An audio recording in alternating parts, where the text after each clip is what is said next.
Le curcuma est moyennement chaud et il a une grande force en lui.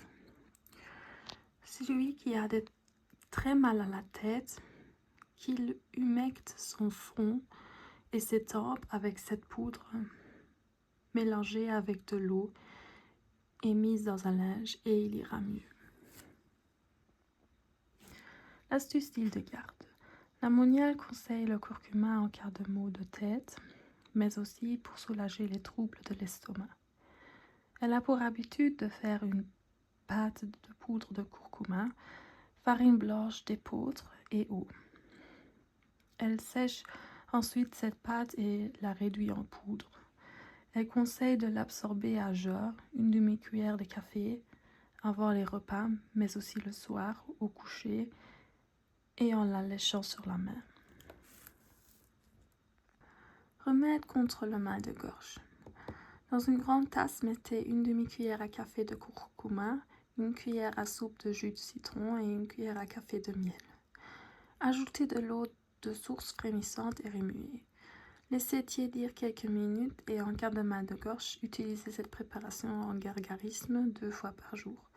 Consommez-la dans les 48 heures. Le conseil santé de la semaine. Le curcuma est un remarquable allié santé. Hypolipidémie et hypocholestérolémie. Il fait baisser le mauvais cholestérol, LDL, au profit du bon cholestérol, HDL.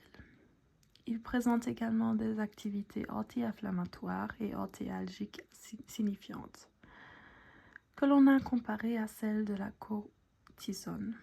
Le curcuma bénéficie aussi d'un fort pouvoir antioxydant qui préserve les cellules du stress oxydatif.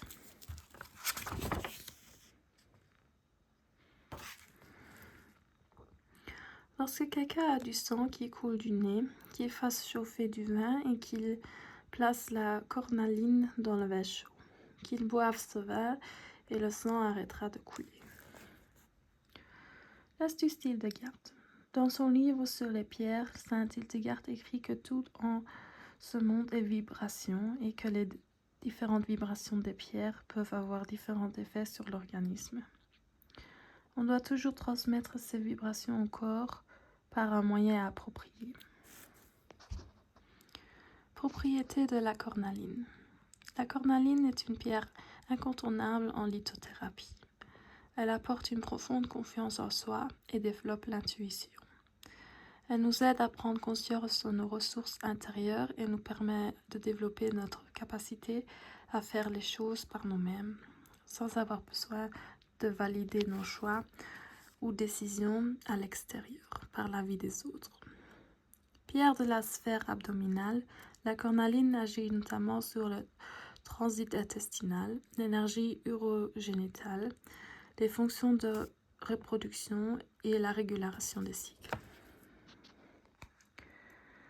Le conseil bien-être de la semaine.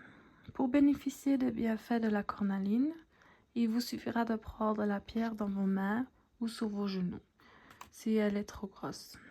Vous pouvez aussi utiliser la pierre dans votre lit, poser la pierre sur votre torse, votre plexus ou votre ventre avant de dormir. Dès que vous sentez le sommeil ou vous gagnez, placez la pierre sous votre oreiller ou tout simplement à côté de vous, le long de votre corps.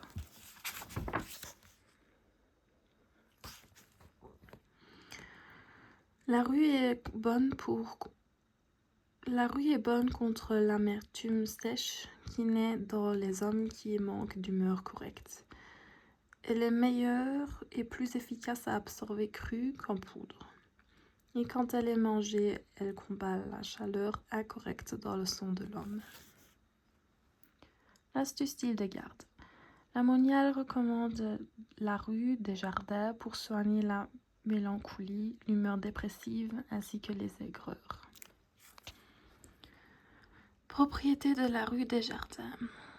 De la famille des rutacées, la rue des jardins, Ruta graveolens, fait partie des plantes aromatiques, même si elle n'est plus aujourd'hui distillée pour son huile essentielle. Elle était très prise utilisé au Moyen Âge pour son goût amer et sa forte odeur rappelant la noix de coco. Il est recommandé de porter des gants lorsque vous ramassez ou taillez la rue des jardins, car son feuillage est photosensibilisant, c'est-à-dire qu'il peut provoquer une réaction cutanée au soleil. Astuce santé de la semaine. La rue des jardins renferme différents principes actifs. La rutine, la coumarine, les alcaloïdes et les huiles essentielles. Elle est employée en homéopathie et en médecine populaire, en premier lieu contre les états spasmodiques du tube digestif.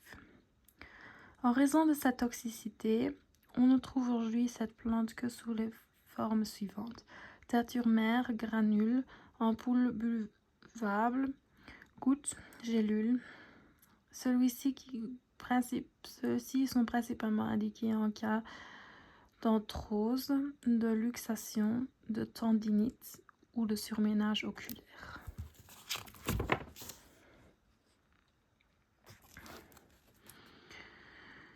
Manger cru, les oignons sont aussi nuisibles et toxiques que le jus de mauvaises herbes.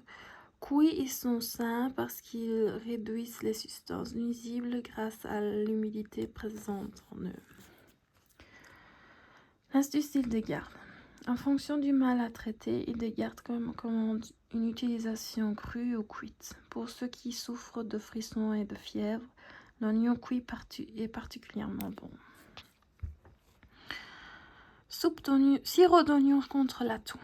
Coupez un oignon en rondelles dans une assiette creuse, déposez une première couche d'oignon et recouvrez-la de sucre de canne roux.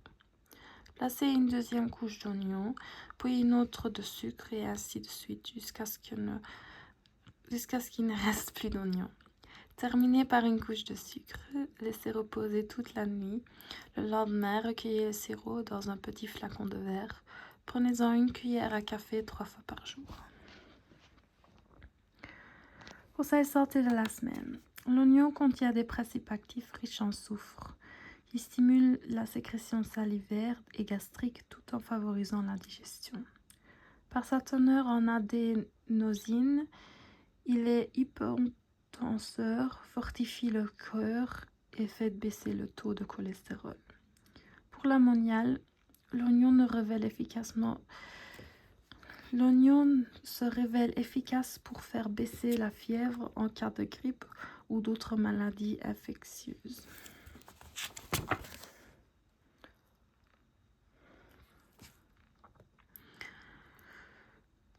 Le fruit du néflier est bon et utile pour les bien portants et pour les malades. En quelque quantité que l'on le mange, parce qu'il fait croître les chairs, carnes, muscles et cellules, et purifie le sang. Croître. Astuce d'Hildegard. Le mucilage de la nèfle chasse les impuretés, les substances irritantes et putrides de l'intestin. Il est aussi tout particulièrement indiqué pour traiter les neurodermatites. La nèfle ou la confiture de nèfle, quant à elle, purifie et fortifie le sang tout en combattant la faiblesse musculaire. Gelée de nèfle. Lavez 1,5 kg de nèfle à l'eau tiède et passez-les à l'extracteur de jus. Ajoutez 1 kg de sucre de canne et mettez à cuire 2 minutes en remuant constamment. Versez la gelée dans des verres et réservez jusqu'à complet refroidissement. À consommer sur des tartines, des crêpes pour napper un yaourt ou un fromage blanc. Un conseil santé de la semaine. Riches en fibres, les nèfles régulent les fonctions digestives et sont conseillées aux estomacs pour les plus délicats. Elles sont recommandées en cas de constipation, mais aussi comme traitement antidiarrhétique. Agissent comme tonique et astringent. Les nèfles stimulent les sécrétions des glandes salivaires et gastriques. Elles présentent aussi une action au niveau du foie dont elles activent le fonctionnement. Diurétiques, elles peuvent servir dans le traitement des calculs rénaux et de la vessie.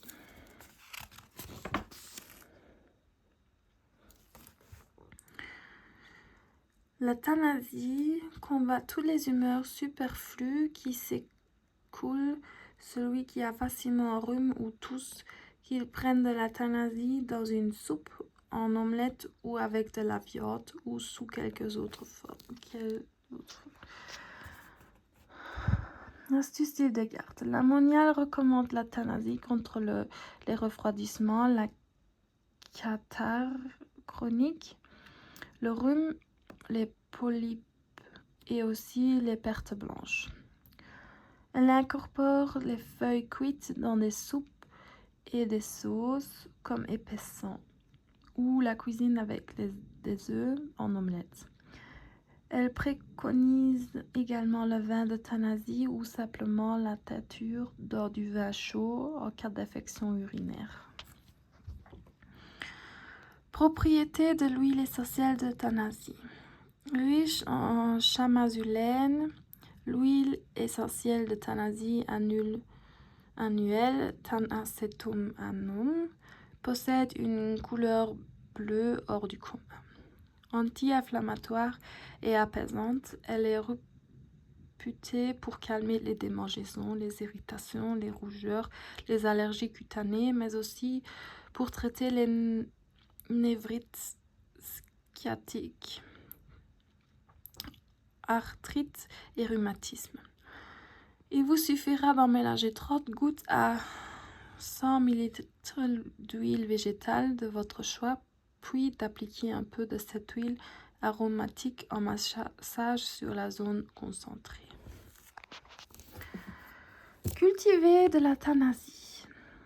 Il est tout à fait possible de faire ses propres plantations de jeunes plantes ou de semis de thanasie dans un endroit ensoleillé et dans un sol pauvre et sablonneux. Les plantes résistent à l'hiver et rejettent au printemps. Il faudra récolter les feuilles aussi longtemps que la plante ne fleurit pas. Faites-les ensuite sécher et conservez-les dans un bocal de verre.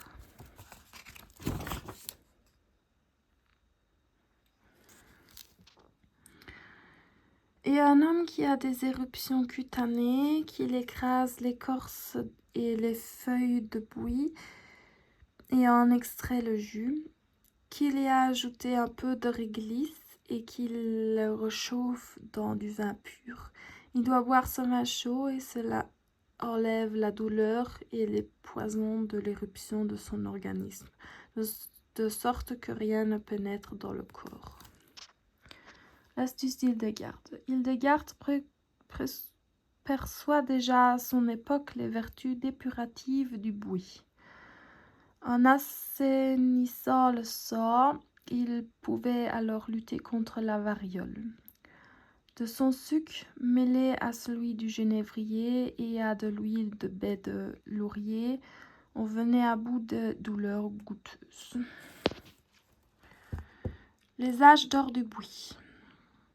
Au XVIIIe siècle, Linné rapporte qu'en Allemagne, le buis jouit d'une grande réputation comme fébrifuge.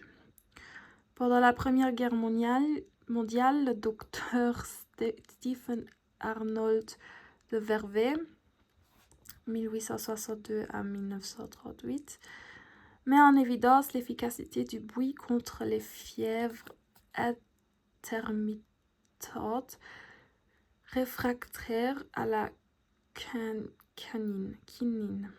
Dans les années 60, l'Américain Kupchan, qui travaille sur l'un des alcaloïdes du buis, la bruxinine G, avance l'effet inhibiteur de cette molécule sur les cellules cancéreuses humaines. Aujourd'hui, le buis est tombé en désuétude, du moins pour son utilisation médicinale. Le buis pour fortifier les cheveux. Il exercerait également des effets bénéfiques sur le cuir chevelu. Se frictionner le crâne avec une lotion à base de bouillie permettait de prévenir la chute des cheveux et de lutter contre les pellicules.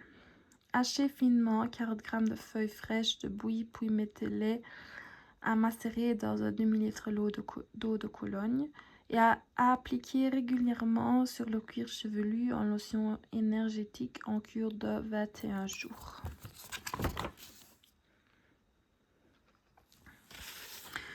L'or est chaud, sa nature est semblable à celle du soleil et il est en rapport étroit avec l'air. L'astuce d'Hildegarde. La Monnier recommande la cure d'or dans les cas suivants: rhumatisme, arthrite, arthrose, gouttes et troubles gastro-intestinaux. Selon Hildegarde, cette thérapie par l'or est efficace. Est à effectuer une fois par an durant 2 jours consécutifs auxquels succède une pause d'1 an. Si les troubles réapparaissent, elle conseille alors de répéter la cure. Cure d'or. L'or pulvérisé spécial est disponible dans les magasins de médecine hildegardienne. Pour une cure, il faut compter 2 fois 0,6 g d'or pur. Le premier jour, on prend un sachet de poudre d'or de 0,6 g que l'on pétrit avec 2 cuillères à soupe de farine d'épeautre et 1 cuillère à café d'eau. Et l'on absorbe cette pâte crue le matin à jeun. Le second jour de cure, on confectionne à nouveau une pâte avec les ingrédients précités et on l'étale sur un ou plusieurs biscuits que l'on cuit à 180 degrés Celsius durant 10 minutes. On les consomme également le matin à jeun. Le conseil santé de la semaine. En hiver, notre système immunitaire est mis à rude épreuve. Prendre en cure le trio d'oligo-éléments cuivre, or, argent se révèle alors très efficace. Le cuivre est anti-infectieux, anti-inflammatoire et antiviral. L'argent est antibactérien et va faciliter l'écoulement nasal. Quant à l'or, il est également anti-inflammatoire et va permettre de lutter contre la fatigue tout en facilitant le retour de l'énergie.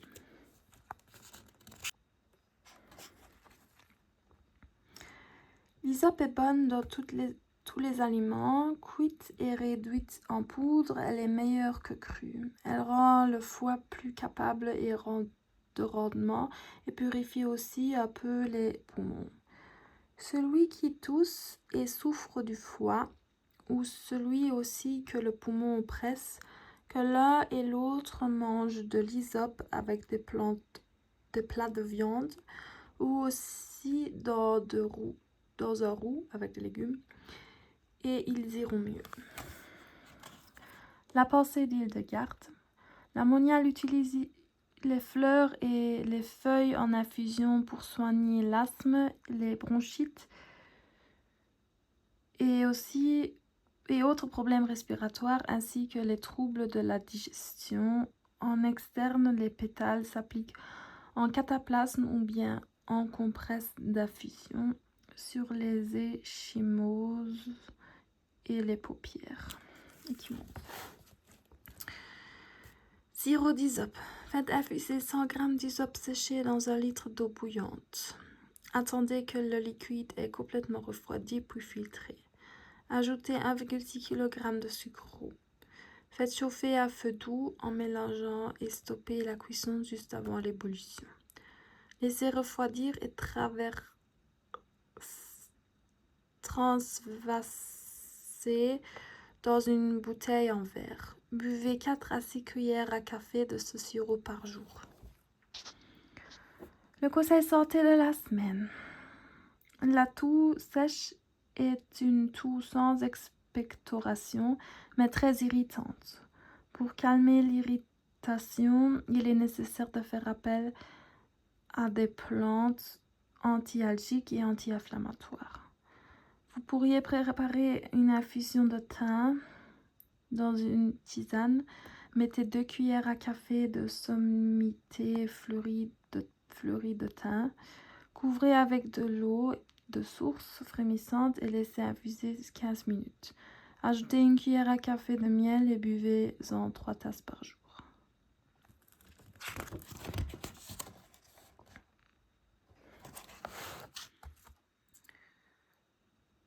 L'âme inonde l'organisme humain de sa force de vie, lui permet de croître et de se développer. Le corps, pour pouvoir se mouvoir, a besoin de l'intelligence de l'âme,